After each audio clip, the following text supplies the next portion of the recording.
You are watching the number one podcast in the whole entire YouTube wrestling community, and I'm one of your hosts, Juanzo. And I'm your other host, Jean-Paul Leek. And together we are LeRae. Family. It is time to talk about AEW Dynamite. Jean-Paul Leek, a show that does not get better, does not get worse, is in that happy, comfortable ground where like some things is like, why the hell are they even doing that? Why the Young Bucks like look heel but are like stupid heel? Why can Brody Lee can have a decent run? Why like Cody comes back and like Brandy like takes all of the Dark Order in one single splash? Right?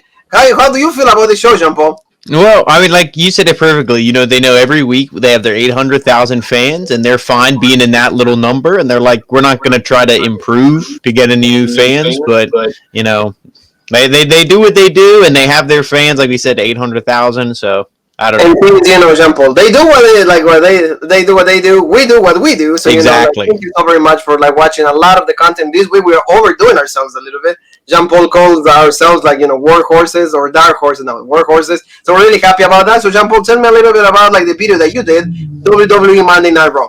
Well, yeah, you can check out the Fallout show if you haven't already from Monday Night Raw. We saw the glorious return of Robert Roode or Bobby Roode when he was legit. And then, of course, you see here in the thumbnail, Aaliyah Mysterio. She's going after the bad boy, Buddy Murphy. That whole feud is continuing, so we'll see where this goes. Exactly. So after that, we have also like another episode of the Broken Skull Sessions, a show that like features like Stone Cold Steve Austin, like we said, and like really good interviews. We get to see in depth like a lot of characters. And now we have the Olympic gold medalist Kurt Angel from Pittsburgh, Pennsylvania. So we're really excited about this because Jean-Paul and I are really, enjoy this episode. We think this is one of the best ones. I think that like, probably out of all of them, this and Undertaker is the best. So please check that out. Absolutely great content right there. For the soccer fans, Jean-Paul, of course, Copa Libertadores 2020, Liga Deportiva Universitaria against Binacional. 4-0 was the total result, and Liga Deportiva Universitaria advances to the next round. So we're all excited. At least I'm excited, and I know Jean-Paul feels excited because I'm excited. So that's really great. So don't forget every single goal, every single move, or like lineups, and where does Liga go from here? Check that out. And then Jean-Paul, he came back with the pro wrestling crate. Right there, the wrestling hall. Tell me a little bit about it. Yeah, so the fan favorites, check that out. I do have underneath my hoodie the Orange Cassidy t-shirt that was in that crate. I won't spoil the rest of it. Go check it out and see what everything that came inside. Absolutely, family. So Jean-Paul, let's go with like a Dynamite opening up with like a match that like it was pretty good on paper, and I think that like the outcome of it was decent, but like you said, a few I think is over, and that was like Ricky Starks with Darby Allin. I think that like the match itself was pretty legit because both guys are good. Darby Allin looked finally good after a lot of weeks of like being put in like stupid gimmicks. Remember when he got in the Battle Royale and like All Out, like he had to be like they put him inside like that bag and everything. So the body bag with the thumbtacks. The body bag with the thumbtacks, and he's been feuding with Brian Cage. He's been feuding with like Ricky Starks, with Taz and everything. The only thing I don't like, Jean-Paul, is just like Taz being on commentary for a match like this. Because maybe I feel that like he should be right by ringside helping Ricky Starks. That's at least my only thing that I will do a little different. What about you? Well, yeah, that would have made the most sense. He says Team Taz. He should be the manager down there. Now they had Tony Schiavone not on commentary because he was going to eat a super kick from Matt Jackson, which we'll get to later. But the match was good.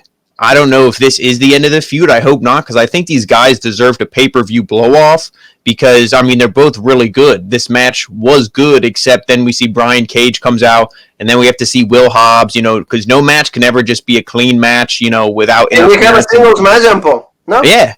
No, it always has to be a run-in, but this was good. Like, tons of great spots. I love when Darby Allin comes off the ropes. Ricky Starks hits the spear. That was a legit spot. And earlier on, when Ricky went for the spear, Darby got him in like a submission hold. And, he was working a lot of submissions. And they said, we didn't game plan for that. We thought Darby Allin was just going to be risk-taking. We didn't think he'd try to wear Ricky Starks down. So at least, the whole match, it made sense why Darby Allin kind of dominated. But then at the end, he wins because Ricky Starks had the bad back, and then he hit the coffin drop on the back, 1, 2, 3. So it's like, okay, like I said, I don't know what AEW is so scared they can't put heels over. Like the heels never win, except Brody Lee when he won, but his days are numbered. So like groups like this that like you will think that like Taz is behind him. Brian Cage came out with like a lot of like momentum, a lot of name value because he was an Impact, he was the Impact World Champion. He's a massive guy. But after John Moxley, you will think that like he will get a little bit of like a decent stuff. But like they put him with a guy like Darby Allin that they like the crowd loves him, and like he has a lot of future. And even like even Excalibur and like Jim Ross were saying in commentary, oh the future is bright for AEW because these guys are our future. So like you said, I really love the spot with the spear. That was my favorite spot. The coffin drop looked really good. And like you said, like Darby Allin gets the win. I think they did it mainly because outside of that win, what has he ever done? You know, he's always like in the losing end because it's been with Jericho, it's been with like Cody for 10,000 times. John, yeah, but I mean, Full Gear's coming up. You could have had it where Taz is like, well, screw this. He leaves, goes down to the thing, causes Darby Allin the match or something. Because I'd like to see these guys in like a maybe not no holds barred, but I don't know, like a steel cage or something. Then it's like no interference. It's just us. No more your Team Taz bullshit. And it's like, well, then Will Hobbs and Moxley can't help him either. So then it's even, but I agree. I would love to see that's what they should do because Taz should be like they said, the manager. He should help out his guys to win matches rather now like, oh, it was such a shame. Oh, it sucks. Dude, you're the manager. Go out there, move him, cause some kind of distraction, do something, and then Ricky Starks get the win. But no, Darby Allin gets the win, and that's how Dynamite opened. And now we go to the return of again to address Brody Lee. You can go the way I get it all the way. Looking like different, and like you said, the promo was really weak. I did not like the promo word that he did. It was like just to plug in like, the TNT show that they're going to have, the big show, I think it's called. So he was very much acknowledging like Snoop Dogg, Jennifer Nettles from, the country band. I don't even remember the country band like right now. But like also like he was mentioning like Rosario Dawson, everybody that is involved in the show. And like he's like, yeah, he's like, it's different. The 302 code, that means Hollywood. And he's like, yeah, but, like everybody like thought that like, I should not wrestle injured, remember? It's better to be hurt than injured. And Brody Lee beat me in 3 minutes and all of this situation. So Dasha asked him, like, hey, what about, are you going to accept the challenge? And he's like, no, I'm not interested. And then all of a sudden he comes back with like big return. And then he says, yeah, I'm going to beat you. I say yes to the challenge. So what do you think on this, Jean Paul? The first half of the promo was awful. It was just, let me plug the show. He's extremely long-winded. It's like, just get to it. He should have came out and been like, Brody Lee, yeah, he beat me down. He didn't injure me, but I was hurt. I was hurt because he even said it's not the physical, it's the emotional, it's his soul. He could have went right into that. But like you said, he's got to plug the shows, which, hey, plug the shows with a little graphic in the corner of the screen. Because nobody heard what Cody said and goes, oh, I'm going to go watch the Big Show. No, if you're going to watch the Big Show, you're going to turn on the WWE Network to watch the Big Show. So, yeah. So, but I mean, the second half of it, and I knew what he was doing when he's like, no.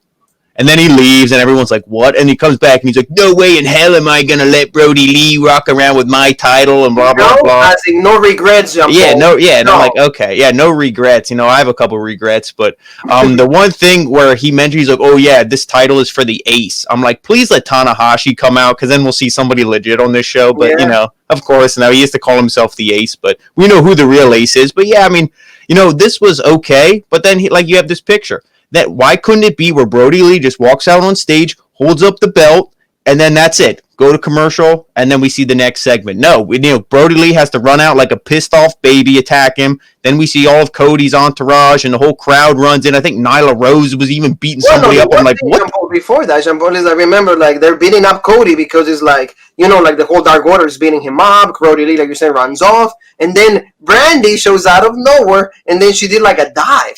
She does. Oh yeah, well yeah, she just did like I'm like, are you kidding me?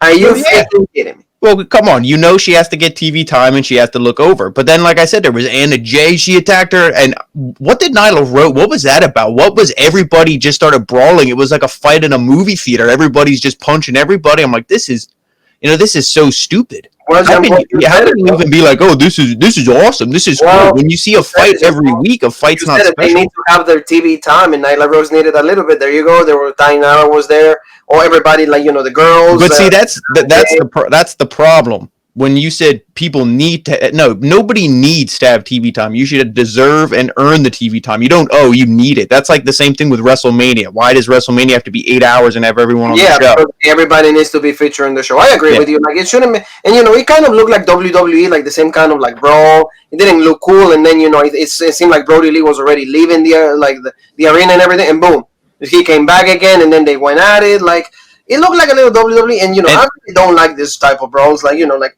Brian Pillman is right there. How do you feel about Brian Pillman? I feel bad for the kid. Oh yeah, like I said, I mean, it was all just let's have everybody brawl to make this look crazy. But I mean, it's the same thing. It's remember when there would be a brawl? Who did they send out? Guys like Curtis Axel, Bo Dallas. They sent the jobbers out.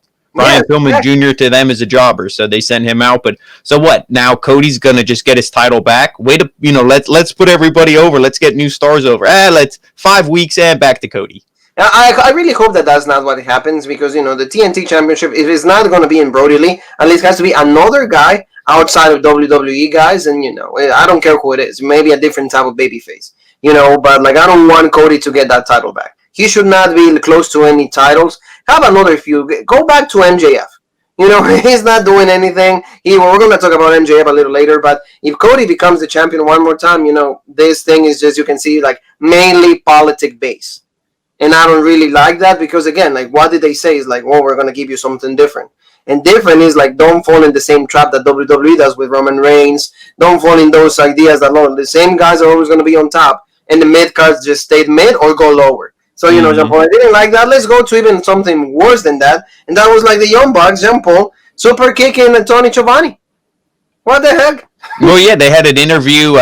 Schiavone was interviewing, FTR. Yeah, and he was talking with them, and they were pretty much, what were they even talking about? Their match tonight, and like, the best friends. About the championship match with SCU. Yes, they were talking about how like they were, like, SCU were the first champions. They were AEW tag team champions, and if they beat them, they they will legitimate themselves a little more, because they were the first champions. So it's like, we need this win. We know we can beat them. Kazarian is good. Scorpio's okay, but at the end we need this win. And then all of a sudden, like, in the box show, like, Tony Schiavone asked about the box. And that's what it was. See, I did pop when they said, like, because he's like, the Bucks, what about them? They're, coming up for contenders as well. And he's like, maybe they're number one contenders if you just go by Dave Meltzer's fake star rating. He's like, then they definitely be number one contenders. So I popped for that. And I don't know, boom, super kick. And then Tony Schiavone, and then it was Matt Jackson, right? He's like, I'm sorry, I don't know what I didn't know what they were doing. And then like, okay. And then I like how like FTR responded to that. It's like, hey, how about you do this to us? I'm right here, champ. Like, right here. Here. Don't worry. That coolness that they showed went away, later on in the night when they had another backstage segment with the best friends. So that was even a little worse. But like, let's talk about the championship match. Jean-Paul, right there. It was like FTR defending against SCU, and before they went out, I think it was SCU. Yeah, Sean Spears were right there. Sean Spears is like, hey, good luck, guys. So that's what it was. That's Sean Spears. That's the only thing he can do right now, because he can even be on Dynamite. But like I said, without Peyton Royce, the guy's essentially useless, so he doesn't have anything. Yeah, like, I mean, he has nothing going for him. You go from being useless in like WWE, useless in AEW. Like, can he be? Is there any place that he can be useful? I don't know. But like, what do you think about this match? I think that like overall it was pretty good, because like I told you, like Kazarian is like Cesaro, very underrated. Very good wrestler, to the point, execution is good, delivery is great, like emotion. Scorpio Sky is like, it's one of the guys of the future, but right away, he kind of like put him like away from SCU. It's like, it's not really working, go back to SCU. But, like, this was good for him. Well, yeah, because he hit his ceiling. He got in a match against Cody and then immediately lost, and then it's like, well, back to tag team for you, because that's the ceiling, Cody. But not to go off topic with that. The match was good. I really enjoyed this. FTR wasn't going to lose. This was the first 20 minutes of greatness, or whatever they want to call it. But I thought this was actually going to go the time limit, and they were going to kind of put SCU over. It went almost to the time limit, though. The ending of the match, I really was like, but at least it was Tully Blanchard getting involved. And the one thing I did like earlier, I don't know if you caught it when it was Dax, he just like fell on his own, and I'm like, what? I'm like, what's going on here? And he's like, Kazarian, or not Kazarian, Christopher Daniels grabbed my leg. And Damien was like, what? And then the ref's like, you're out of here. So then they use that to get him out of here. See, I would have had Tully Blanchard been like, oh, he grabbed his leg. And had Tully do it. But, I mean, that was good to get him out of there. And the whole match was really good. Tons of, near falls from both guys from SCU. So it was really good and really contested. And even commentary was like, oh, shit, are they going to lose in their first title defense? But, I really like that. And, Jean-Paul, like, the one thing I also like, I mean, not really like, but we should talk about it, like, a little bit, is at least Adam Hangman Page was, like, on commentary. And they keep pushing that agenda that, like, he's an alcoholic, that he was drunk.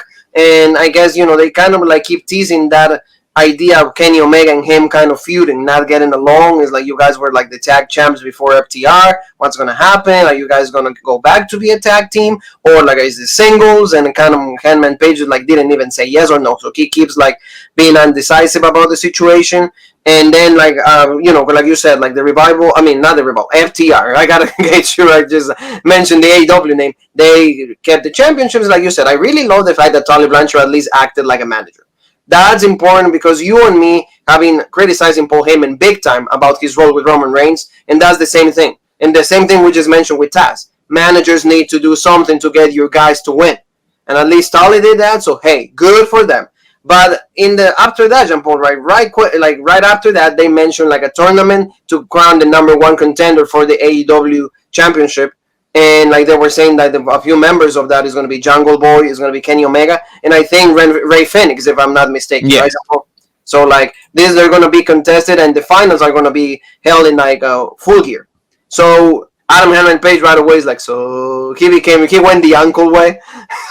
Right away he's just like, so. Which hopefully that's something where they need to do something where he like snaps out of this like being an alcoholic, because it's not getting him over. He was one of the most over guys the first couple months of AEW. Now he's like, I feel like people are caring about him less and less. And it's like, hopefully this tournament is something to get him and Kenny and their feud on track. I told you, and I'm going to say it here, the finals need to be the two of them. You have Kenny go over and he beats Moxley.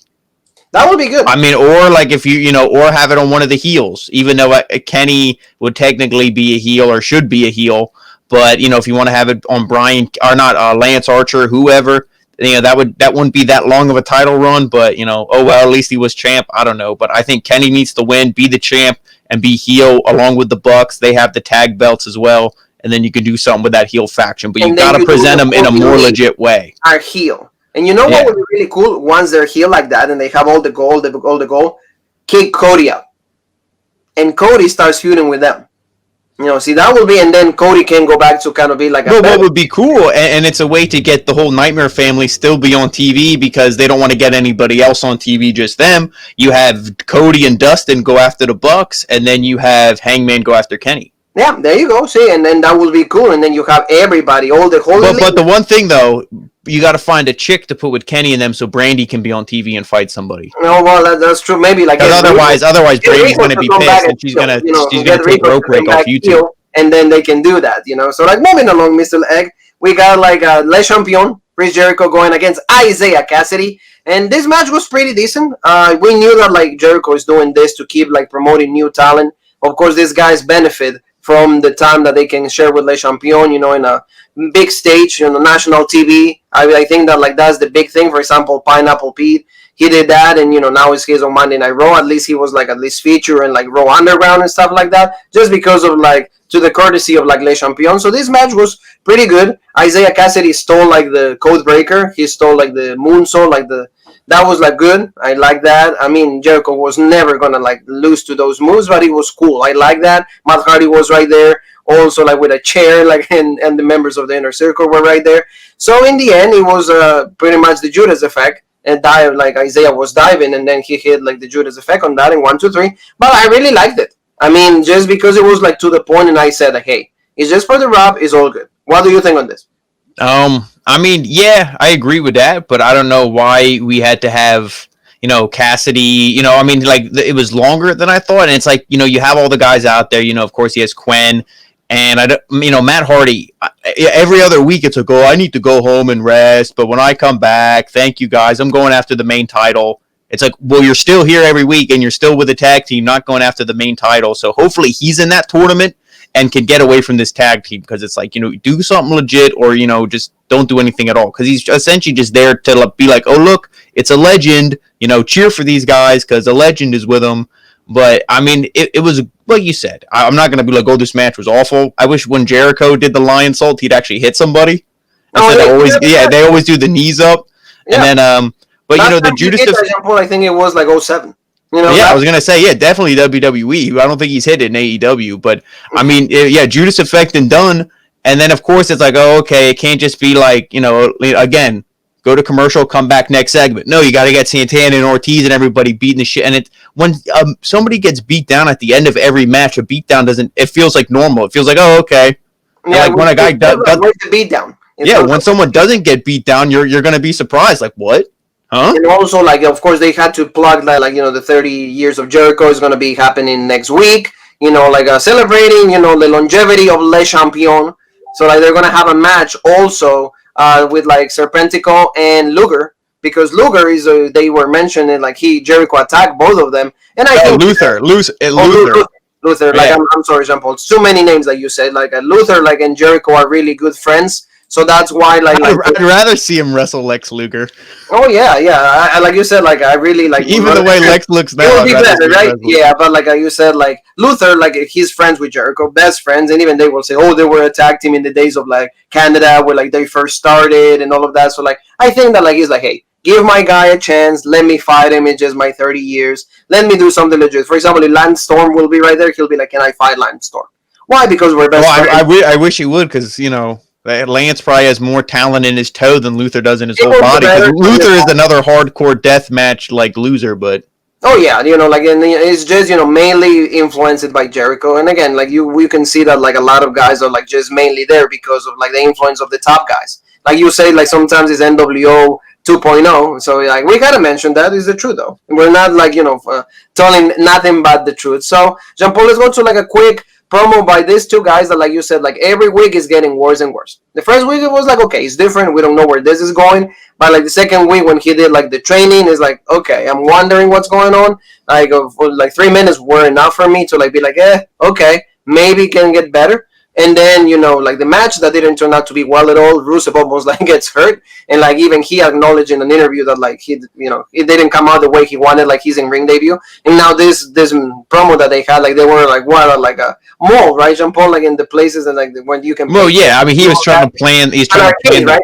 He's trying to plant the bachelor party, and he's like, oh, he's trying to get shit together for it, but he can't because of the quarantine. And then of course Kip Sabian looking like I'm not even going to say what he was looking like, but, he's all like, oh, yeah, I know you're going to have my party be legit. And then Miro's all like, oh, I can't have it be legit because there's nothing here. And they're at the arcade playing games. And then some random dude whose forehead is about, like, as big as Miro's arms comes up. And he's like, oh, hey, I could help you. And I'm like, who is this guy? And then, so, I don't know. And then Excalibur's like... He got, like, the world record or something. Yeah, Excalibur's like, oh, that's so-and-so. Like, I'm supposed to pop for that. Like, okay. Like you said, like they were like, oh yeah, like what is Billy Mitchell, the world record Donkey Kong player from the 80s. There you go. Sage Robert always gives you the. I mean, don't get me wrong. I love video games. I have Donkey Kong and a couple systems in my own collection, the original arcade. But why? That guy was. But nobody, although he played Donkey Kong. But what does that have to do with pro wrestling? What does that have to do with me? Again, if this doesn't end with Miro ripping Kip Sabian in half because he's sick of his bullshit, then Miro, you might as well have stayed unemployed and been on Twitch. Yeah, like I said, like Jean Paul, and the fact that like the only thing I remember Donkey Kong for Super Nintendo, that's legit. I love Diddy Kong. That's my game. No, that's not even that one. They're talking the old arcade where you play as Mario. Yeah, I don't care for that. I care about the Super Nintendo one because you have the dad and the son, right? And then Diddy's just his friend. Oh, okay. So it's just a friend. Yeah, that's like me and you. You're like, you're Diddy and I'm Donkey. And then the third one had a girl too, a female monkey, right? Yeah. See, we know about games. We'll start a podcast in like old gaming at least. So this is just like you said. If Miro doesn't beat the crap out of Kip Sabian, I don't understand what this is going because it's getting in a very weird way. And if Rusev is happy with this or Miro, I don't, might as well stay WWE because it's going the same route, the same, annoying, weird way. But Jean Paul, let's go really quickly to Orange Cassidy, your boy. No, not really your boy, but you're wearing the shirt. You even said that. Yep. And then we got a promo by like you said, like the best friends, and then like they were about to talk, and then the FTR came up once again, and then walk me through this because you were like really gonna shit on this because it was really bad. I will say that. Yeah, well, I mean, FTR is like making fun of him. I mean, I love everything they said in the beginning, like, oh, you guys are just here for the comedy. You're a bunch of backyard, losers. We're the real team. We're the top guys. You're here. And they pointed like, you can't see because you had this lovely picture, but they pointed here. Oh, and then they're like, we'll do it for and then they're like, you're here, and we're up here because we're the top guys, or whatever. And then they go like this, the best friends, like they're gonna hit him, and then FTR's like, and I'm like, are you kidding me? And then Orange Cassidy's like, weenies. Oh yeah, like, the people who write this show got the weenies. JR. I don't know what. I'm like, this is awful. And this is so bad. JR was like, oh, did they just say weenies? Did they say? Yeah, he's like, are we allowed to say that on TV? It's like, well, JR, you're allowed to be horny on TV, so I think they can say weenies. Fine, yeah. We talk about, remember in the video we did about the news, we talk about all JR being horny, so it's all good. It's all good. Let's see, like the match, like you said, with number 10, it was just a regular Orange Cassidy match. I think that like they just have to like keep feuding with somebody because, like you said, he came with all this momentum out of like the match with Jericho with like the Mimosa Mayhem match. So what do you do with the guy? Like, yeah, this will be the perfect case that you gotta like feud him with a heel. For example, if Adam Hangman Page will be healed, you can do that completely. He can feud him with like one of the Bucks. Do something outside of the box. Well, the problem is that all their heels always lose. Heels never win a feud, so there's no heels to feud the baby faces with because none of the heels are over. All the heels are losers. You have like 5 of the heels in a group with Eddie Kingston, but they're all losers because they never win. Yeah, no, exactly. We have him in a match against 10, and this match to me was fine if you would have took all the comedy bullshit out. If you would have took John Silver, who he looks like Diddy Kong. He looks like he's no taller than 4 feet tall. And he has the glasses like an idiot, and I'm like, take that out of here. Just have the match. Boom, boom, boom. The only comedy spot I would have left in is when they did the hug. When they did the hug, and then they did the to mock them because okay, you mock them, and then you're going to end up losing. So it's like, haha, whatever. The faces stand tall because these guys are just losers anyway. They're just Dark Order guys. But I mean, see, the thing I would do, they have Colt Cabana out there. Why couldn't you start a feud with Colt Cabana? Start something, Orange Cassidy, Colt Cabana. That's Colt's legit, but no. Why would we do anything like that? Why would you do something that actually makes sense? And I agree with you. And see, like it was just the Superman punch, like you said, and the better breaker. Like I like that move though. It's different, and he hit it. Oh yeah, no, the finisher I did like. Yeah, the finisher was really good. I really like how he did it. I mean, the Superman punch is like Roman. Mm-hmm. There you go. We gotta plug it in, So like Jean Paul, let's move on to like I think that to me the best part of the show is these two guys always because they're great in the mic, and we had like MJF approaching them with Wardlow to talk about like the inner circle they celebrating and like hey hey Maxwell and hey Christopher and all that the same dialogue. Well, he called them Chrissy. Okay, oh, yeah. He called him Chrissy, so that I was already like, okay. He's like, what's up, bro? So, like, all of that, and then he gave him, like, jackets, right? Jackets from MJF, like, he goes to every single one. Here's your Chrissy, here's, like, Santana, Ortiz, Hager, and then he's like, Sammy, where's like, there's supposed to be one more. Wardlow, where's the other one? He's like, so, we only got this ones. and he's like, we want to know what are you doing here? It's like, do you want to join to the inner circle? It's like, do you want me to join the inner circle? No, I'm asking, do you want to join? And they kept going with the back and forth. At least I find it like, see, for me, this is the kind of comedy I like because it's like comedy, but this, deep down the theme is serious. Because like, what does that mean for MJF? Becoming one more of the inner circle or be like the second one in charge? So you walk me through that. At least that's for me what I understood from the whole thing. Yeah, and I'm not gonna. I'll just say right off the bat, I don't like this kind of humor. I didn't find this funny, but I'm not gonna be like this was awful because that's like saying I don't like vanilla ice cream. Well, if you like vanilla, that's fine. I'm not gonna be like vanilla sucks. It's just not a flavor I like. So I didn't find this comedy wise to be that funny. But with him wanting to join the inner circle. To me, that has to just be he joins it to just kick Jericho out to be like, oh, he's the old version, I'm the new version, and then you guys all work for me. Because if he's going to step down and be a lackey, then you're diminishing MJF. It's the same thing with making Hangman Page a drunk. You have a guy who's up here and you're bringing him down here. Yeah. So, and he keeps yelling at Wardlow like what? I mean, I know he said a couple weeks ago, "Oh, I pay you, and if it's not for me, your family's going to be pouring out on the street." It's like, oh, what the fuck is Wardlow live paycheck to paycheck? Like, I don't get that. But anyway, it's and the guy could probably find another job in NXT, but with Wardlow, he keeps trying to kick Wardlow out, and I'm not trying to kick him out, but there's like that feud there, and I don't understand if MJF thinks he can beat Wardlow. I don't see that happening, but we'll see what they do with this dynamic. I don't think, I'm going to say the same thing I will say with WWE. I don't think they know where they're going to go with this, but they definitely want to keep it going. Oh, yeah, it's true, because, remember, Sammy's like, oh, he's such a loser. Hold on a second. Perhaps he's not. And that's how they ended it. So, Jericho... Yeah, or what are you going to do? Kick Guevara out, and then he turns babyface, and is a singles run, then you have MJF at the inner circle, but, if he joins, like I said, if he just is a lackey, then it's bullshit. But if he tries to undermine Jericho and take control, then I'm fine with it. Oh yeah. It was like I said, it's something at least that I can, when it leaves me thinking, that I know is something good. Because most of the stuff that they knew is not really oh yeah, I'm looking forward. This is okay, all right, let's see what happens next week. So we got to see, now we go to the female side of the AEW roster, and we go to the return of Dr. Britt Baker. This was decent. She actually fought Red Velvet. The match was good, but I was thinking that Britt Baker will beat her a lot easier than what she did. Definitely too long. They always do that. They have somebody come in for a debut or a return, and it goes a little long. And I know they're trying to showcase Red Velvet, but they said, she had matches on Dark and everything. This is her first match, I guess, on AEW, but she had matches on Dark, and it's okay, well, this is Britt Baker. You're pushing Britt Baker. She's the top heel in your women's division, even though she lost that match to Big Swole, which was absolute bullshit. And it's this is the first time we're seeing her back, and like you said, it was pretty close. It went long. It was okay, she should have won a little bit more dominant fashion, but at least she got the win. No, and also, for example, tell me, where the hell is Big Swole then? She gets the win, and we don't see her anymore. Well, hey, that's, hey, what do I say? They, Tony Khan's the booker, or TK as the boys call them, FTR said, but, it's, he booked it, so I don't know, ask him. Because if you ask me, I would have definitely had her on TV. And then you're done for the 3-4 weeks that we have the show. And I get it. You gotta give rest to the other wrestlers. For example, Hikaru Shida, Thunder Rosa. We got to see Diamante and Ivelisse. They run the crowd because when Jericho comes out, everybody does the Judas. They didn't do it because probably they don't know the song.